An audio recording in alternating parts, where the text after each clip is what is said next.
Hey everybody, welcome to another edition of Inside Guns with your host, me, the Yankee Marshal.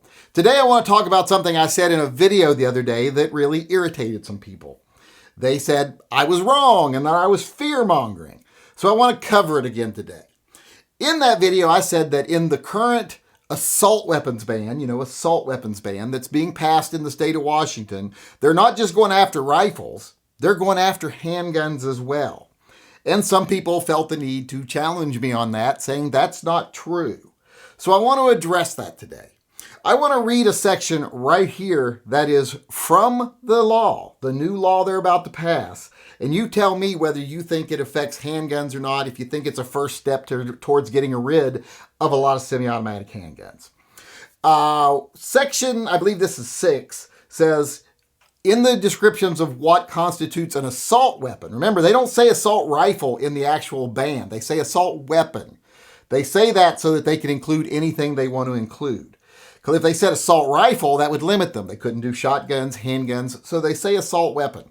Now, when they give the descriptions, they'll sometimes say rifle, but they also say shotgun and other things. And in one of them, they say, in their description of what constitutes an assault weapon, quotes around both those words, a semi-automatic pistol that has the capacity to accept a detachable magazine and has one or more of the following. So in other words, if it takes a magazine and it has more than one of the following things, or just one of the following things, not more than one or more. So all it takes is one more of the following things and it's considered an assault weapon. The very first thing is a threaded barrel that you could put a suppressor on or a flash hider on or anything like that. A lot of semi-automatics have threaded barrels. And here's the thing. If you can get a threaded barrel for that gun, they can easily say, well, you can't have that gun because you can get a threaded barrel for it, put it in it, therefore it's an assault weapon. So you've got the means to make an assault weapon just because you own the handgun. They actually talk about stuff like that in the law. So that could very easily apply here. If you own any semi-automatic gun that has a detachable magazine and you can get a threaded barrel for it, could easily be found to be an assault weapon according to this law. It also goes on here. If you can have a second hand grip on it. Well, I don't know about you, but where would be a perfect place to put a second hand grip on a pistol if you wanted to? On the rail. Could easily attach to the rail. And since second hand grips are usually detachable and attachable, the fact that it has a rail on it where you can put a hand grip could very easily mean it's an assault weapon because it has that rail and you could put another hand grip on the front of it so you could control it better. That could very easily be interpreted that way under this law. It's such bad, vague crap in this law. So right there, any handgun that has a detachable magazine and you can either get a threaded barrel for, or if it has a rail that would fit a hand grip, they could be getting rid of them. Wouldn't be hard whatsoever to do that. It also goes on to talk about things like a shroud that encircles either part of the barrel, either all or part of the barrel, designed to shield the user's hands from the heat of the barrel. Well, most guns have slides.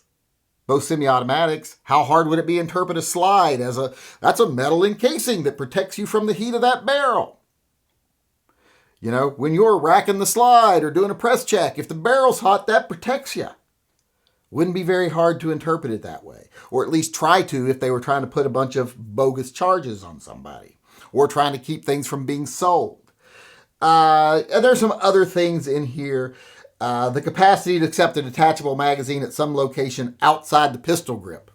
That means if it's a semi-automatic pistol and you can put the mag in the front, like a lot of the little pistols nowadays you can, that right there is considered to be an assault weapon, even if it's just a pistol. So you can't read this and tell me they're not going after semi-automatic handguns as well. Definitely going after semi-automatic handguns. If they were just worried about like AR pistols, AK pistols, they would have said short-barreled rifles that do or do not have a stock, that includes AR pistols, AK pistols, etc. They could say something like that. But they didn't. They specifically said handguns that take a detachable magazine and have one of these following things. And in the law, they're very clear. that just because you take something off or you don't have it on there right now doesn't mean it's acceptable, that it's legal. If you've got the means to make it something, well, then it's not legal. And you can easily get a threaded barrel or a hand grip for a rail. So that's crap. It's like with the magazines. If you can modify that magazine to have 15 rounds in it, well, then it's illegal. Even if it's been made to be 10 rounds and they pinned it and everything, if you can drill that pin out, put another spring in it, make it 15 rounds, that means you have the capacity to make it an illegal magazine, so it's illegal. Same thing with this stuff.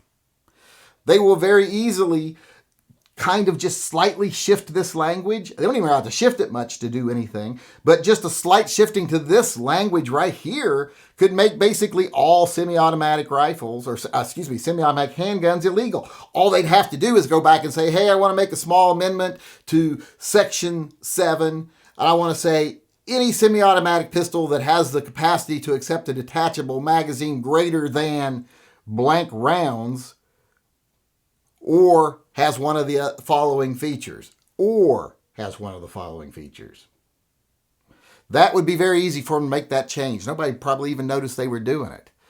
Remember, these laws are incremental. And no, that's not a slippery slope argument. They are incremental.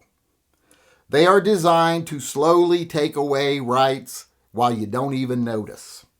They call them assault weapons to make everybody afraid of them, and think, well, yeah, those are things you shouldn't have on the road or on the streets or in your home even.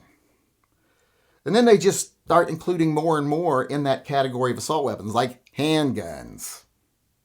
So it's very clear if you read this, they are definitely trying to institute a handgun ban on semi-automatic handguns in the state of Washington, as well as most common use rifles and most common use shotguns too. So don't be fooled into thinking this just deals with, crazy weapons of war. No, it is about most rifles, most shotguns, and most handguns as well. Hey everybody, before I go, I want to let everyone know, in honor of yesterday's video where I did a little graphic that said, real men shoot their feelings, I had some people saying, hey, make that into a t-shirt. Well, I didn't want to do a stick figure t-shirt because I didn't draw that stick figure. I just stole it off the internet.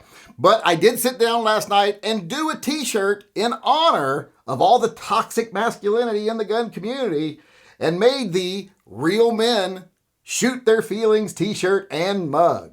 If you want either one of these, go on over to tympistolproject.com and pick one up. Now, I know these won't be for everybody. These will only be for people that appreciate irony and appreciate satire, because that's what this shirt is. It's satire on all the people who think that, owning a gun is toxic. Men are toxic, period. It's to make those people uncomfortable. This shirt could start conversations with those people.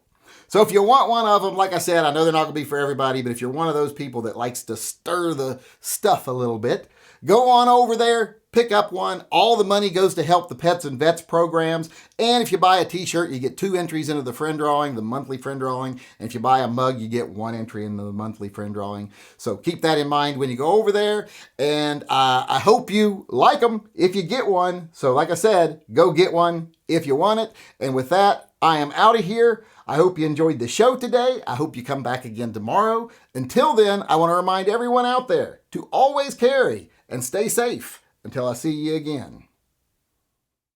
Hey everybody, Yankee here. Just wanting to remind everyone, if you want to support this channel and the programs that we sponsor, or you just want some official Yankee Marshall Posse merchandise, you can go over to tympistolproject.com, and there is a wide selection of merchandise over there. Pick yourself out something, buy yourself something nice. Anytime you buy a t-shirt, you get 2 entries into this month's friend drawing. You buy any other item, you get 1 entry into this month's friend drawing, and all profits go to the Pets and Vets Fund that we support. So go on over, get yourself some merch, help save an animal in need, and maybe win a prize. Hey everyone, Yankee here. In my videos, we often cover some complicated subjects with a lot of gray area. So if you would like to further discuss anything said in my videos, please join us in one of my live chats. Live chats are held most days at 6 p.m. Pacific time, except for Monday and Wednesday when they are at 5 p.m. Pacific. There is a clickable link to the live chats in the upper right-hand corner of this video. If you disagree with anything I've said in a video, feel free to participate in Spank the Yank. You can come on the live discussion panel and let me know face to face how I was wrong.